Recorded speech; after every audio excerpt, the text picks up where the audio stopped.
This is Dr. Saad in front of you, and today my topic is the esophageal tumors. So the esophageal tumors basically they fall into the two categories. Number one is the adenocarcinoma and the second one is the squamous cell carcinoma. So we will be discussing this one by one. First of all, we will be discussing the adenocarcinoma of the esophagus. Before starting the adenocarcinoma of esophagus, I would like to tell you that what is adenocarcinoma. As we have studied this in the neoplasia in the general pathology, but here I would like to discuss this once again, that carcinoma. Carcinoma means the malignant tumor or malignant neoplasm of the epithelial origin. Clear? Malignant neoplasm of the epithelial origin. Now, adeno. Whenever these epithelial cells they grow in a glandular pattern, that is called as the adeno. So word adenocarcinoma means that the malignant neoplasm of the epithelial cells that grow in a glandular pattern is called as the adenocarcinoma. Now coming towards the adenocarcinoma of the esophagus, this adenocarcinoma, why it occurs? What is the cause of adenocarcinoma? So adenocarcinoma occurred due to the Barrett's esophagus.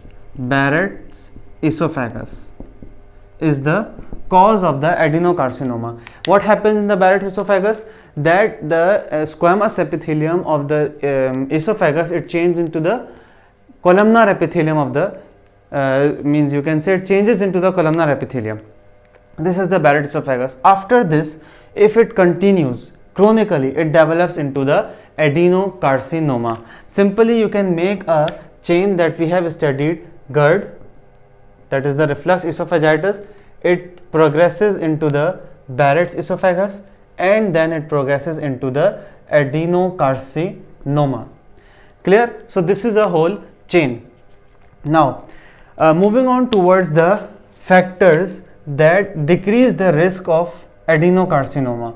Factors that decreases risk of adenocarcinoma. What are those factors? First factor is the diet rich in the fruit and vegetables.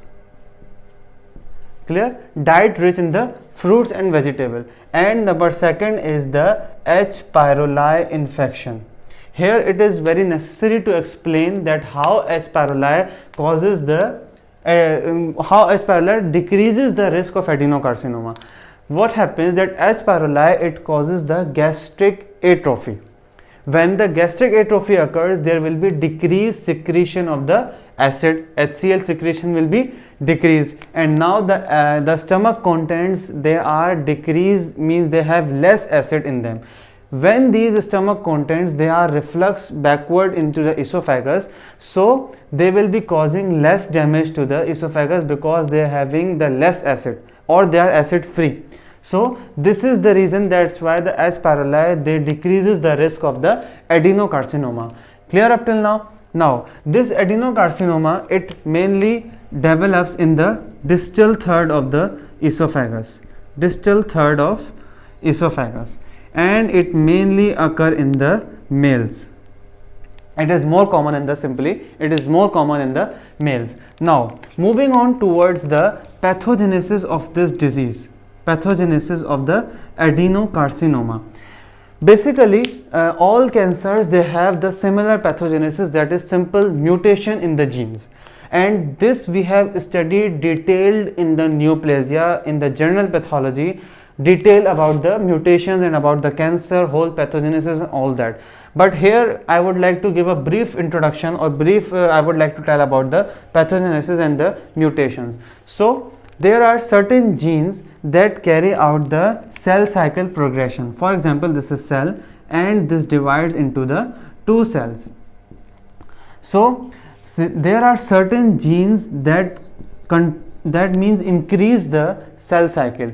So what happens whenever there is a gain of function in these genes that carry out the cell cycle or progress the cell cycle or carry out the growth. So when there is gain of function means their function is increased, and when their function is increased, so the cell rapidly proliferates. and its rate of division increases, due to which there is increase in number of the cells, and what happens that it results into the cancer development. So there is gain of function mutations in the growth promoter genes. Clear? Gain of function mutation in growth promoter genes. So one is the pathogenesis, one are these genes. The second genes, those are called as the tumor suppressor genes, as their name indicates, tumor suppressor and genes. Their name indicates suppress, means those genes that controls, that are the negative regulators of the cell cycle. For example, I am explaining like this. For example, this is a marker, and there is a force that is pulling the marker towards left side. Clear? And this is the force that is stopping the marker. Clear? Now suppose that this force, if it is increased, so marker will rapidly move towards the left side. Clear? And if this force, this is the stopping force, if I have to make the marker move more rapidly, so I have to remove this stopping force too. For example, this is stopping right now and this is carrying the marker here, but still it is feeling resistance because this is stopping. But if I remove this stopping force, what happens that the marker will rapidly move. So this stopping force is the tumor suppressor genes, that is simply stopping, or this is a negative regulator. Clear? And this is the my left hand is the growth promoter, that is promoting the growth. So the function of tumor suppressor is the simply negative regulator of the cell cycle. When there is loss of function mutation, loss of function mutation means the function of tumor suppressor gene is lost. The negative means you can say regulator is removed, so the cell cycle will be progress more rapidly, and this will also result in the tumor development. Now there are certain tumor suppressor genes that are mentioned. One is the TP53. This is tumor suppressor gene. Basically it carries out the cellular senescence, means the cell cycle stoppage, the DNA repair mechanism, and the apoptosis. If there is loss of function, means the function, this normally carries out this function. If these functions are lost, so it will be result in the cancer development. Now we have another gene that are cyclin dependent kinase inhibitor 2A. They are simply the cyclin dependent kinase inhibitors that normally inhibit the cyclin D. This cyclin D carries out the, once again simple, it is a negative regulator of cell cycle, and if this negative regulation is removed, the cell cycle will progress more rapidly. Clear? These are the tumor suppressor genes. So main mechanism in all the cancers is this, and the detail of this cancer we will be studying it in the neoplasia. Detail we will be studying in the neoplasia general pathology. So this is the pathogenesis. Now moving on towards the clinical features of the adenocarcinoma. First clinical feature is in the pain in your chest. Clear? Second is the obviously dysphagia occurs. Third one is the hematemesis, means blood in the vomiting. Then hematemesis, or it may be simple vomiting may occur, and there is progressive weight loss. This is very important feature of the adenocarcinoma, or simply the tumors. It is very important feature of the tumor, progressive weight loss. So these are the clinical features, but these clinical features they develop when the tumor has spread through the lymphatic vessels. So that's why the survival rate is in this, you can say in adenocarcinoma, survival rate is 5 years or less than 5 years. Clear? The survival rate is this. Now after the clinical features, we are moving on towards the morphology of this disease, morphologic features of the adenocarcinoma. What happens that in morphologic features you will see the flat raised lesions, or you can say raised lesion in the intact mucosa. Clear? You can say raised masses or lesions in the intact mucosa. For example, this is your esophagus and here is your mucosa. You will see a flat raised masses, initially flat raised masses, and then you will see the large masses. Clear? large masses. Then we have the tumors, they diffuse, they spread, they ulcerate, clear, they deeply invade. So these are the morphologic features. If you will see them microscopically, so microscopically you can see that microscopically, if we are observing this, I am writing it here as the space is less. Microscopically you can see that, for example, this is your esophagus and here is your place of the adenocarcinoma. You can see Barrett's esophagus adjacent to the adenocarcinoma, Barrett's esophagus, clear. And one thing more, that is there is increased mucin production, and there will be, you can see the glands that are similar to the intestinal morphology, clear. So we are done with the adenocarcinoma. I have told you the definition, I have told you about the factors that decreases the risk, I have told you the pathogenesis, the morphologic features, the clinical features, and the microscopic features, clear. Now we are moving on towards our second one, that is the squamous cell carcinoma, clear. Moving on towards the squamous cell carcinoma.